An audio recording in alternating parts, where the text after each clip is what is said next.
تاریخ شاہد ہے، غداری خون میں ہوتی ہے اور نسل در نسل چلتی ہے۔ یاد رہے کہ تاریخ جھوٹ نہیں بولتی۔ قیام پاکستان کے کچھ علاقوں میں عوامی ریفرنڈم کروانے کا فیصلہ کیا گیا، جس میں عوام کی اکثریت نے پاکستان کے ساتھ الحاق کو ترجیح دی۔ بلوچستان میں البتہ گوروں نے یہ اصول اپنانے سے انکار کر دیا، کیونکہ انگریز چاہتا تھا کہ بلوچستان آزاد حیثیت میں قائم رہے تاکہ بر صغیر سے انخلا کے فوری بعد انگریز اپنی گورننس وہاں منتقل کر دے اور پھر وہاں بیٹھ کر بتدریج خطے کا کنٹرول دوبارہ حاصل کر سکے۔ چنانچہ بلوچستان میں عوامی ریفرنڈم کی بجائے وہاں کے شاہی جرگے کے اکثریتی ووٹ کی بنا پر فیصلہ کرنے کا اعلان کر دیا گیا۔ یہ نہایت حساس معاملہ تھا۔ اگر شاہی جرگہ الحاق کی پاکستان سے انکار کر دیتا تو پاکستان کی جغرافیائی پوزیشن بہت کمزور ہو جاتی۔ شاہی جرگے کے متعلق جان لیں۔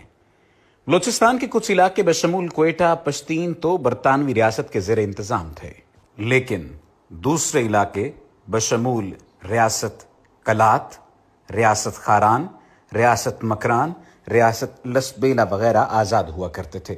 بلوچستان کے معاملات چلانے کے لیے انگریز نے ان علاقوں کے قبائلی سرداروں پر مشتمل ایک جرگہ بنا رکھا تھا، جسے شاہی جرگہ کہا جاتا تھا، جس کا صدر agent to governor general of British India ہوتا تھا اور عام طور پر انگریز کا وفادار سمجھا جاتا تھا۔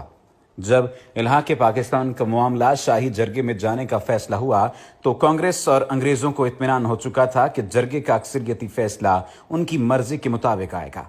یہ صورتحال چند قبائلی لیڈروں کے لیے قابل قبول نہ تھی، کیونکہ وہ پاکستان کے ساتھ الحاق چاہتے تھے۔ اس وقت کاکڑ قبیلے کے سربراہ نواب محمد خان جوگزئی آگے بڑھے اور انہوں نے اپنے ہم خیال قبائلی لیڈروں کو ساتھ ملا کر پاکستان کے حق میں مہم شروع کر دی۔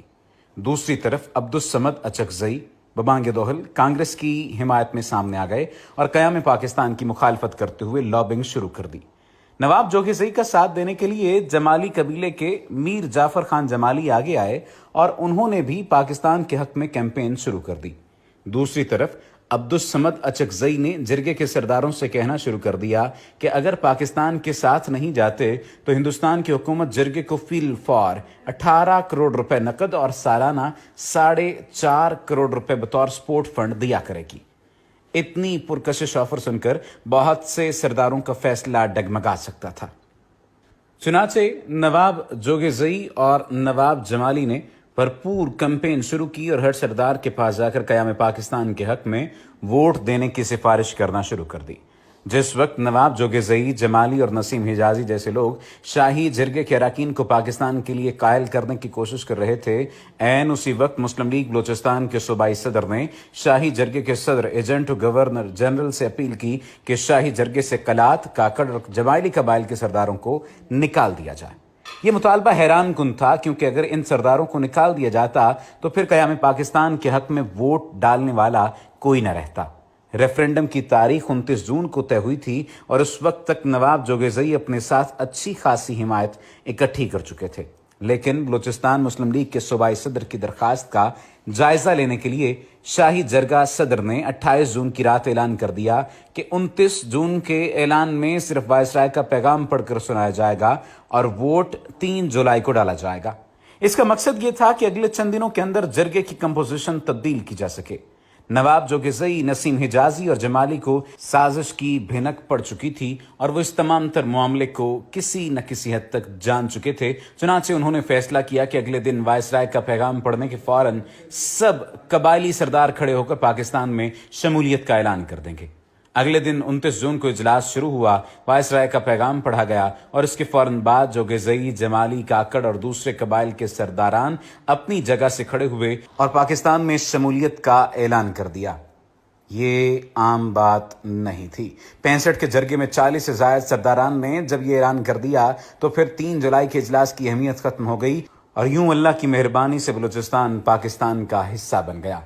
جاننا چاہیں گے کہ مسلم لیگ بلوچستان کا صوبائی صدر کون تھا جس نے شاہی جرگے سے پاکستان کے حامی سرداروں کو نکالنے کی سفارش کی؟ اس کا نام قاضی عیسیٰ تھا، جو کہ سپریم کورٹ کے موجودہ جج قاضی فائز عیسیٰ کے والد گرامی تھے۔ جی ہاں، وہی قاضی فائز عیسیٰ کہ جس کے بارے میں کہا جاتا ہے کہ وہ تحریک پاکستان کے فرزند کا بیٹا ہے۔ در حقیقت قاضی عیسیٰ ایک خود پرست اور انا پرست شخص تھا جس نے اپنی ذاتی خواہشات کی وجہ سے پورے بلوچستان کی شمولیت خطرے میں ڈال دی تھی۔ آج اس کے بیٹے نے محض 3 ارب رشوت لے کر ملک کو 500 ارب کا نقصان دیا، اور اس سے بڑھ کر ملک کے عدالتی نظام کی ساکھ پر ایسا کالا ٹیکا لگایا جو شاید صدیوں تک مٹ نہ سکے۔ سچ کہتے ہیں غداری خون میں ہوتی ہے۔ اوپر بیان کیے گئے واقعات تاریخ کا حصہ ہیں۔ آخر میں سلام ان بلوچ لیڈرز کو جنہوں نے 1947 میں کروڑوں کی آفرز ٹھکرا کر پاکستان میں شمولیت کا فیصلہ کیا۔ قاضی عیسیٰ ان بلوچ اور پختون لیڈروں کی دھول کے برابر بھی نہیں۔ قیوم نظامی کی کتاب قائد اعظم بحیثیت گورنر جنرل سے اقتباس۔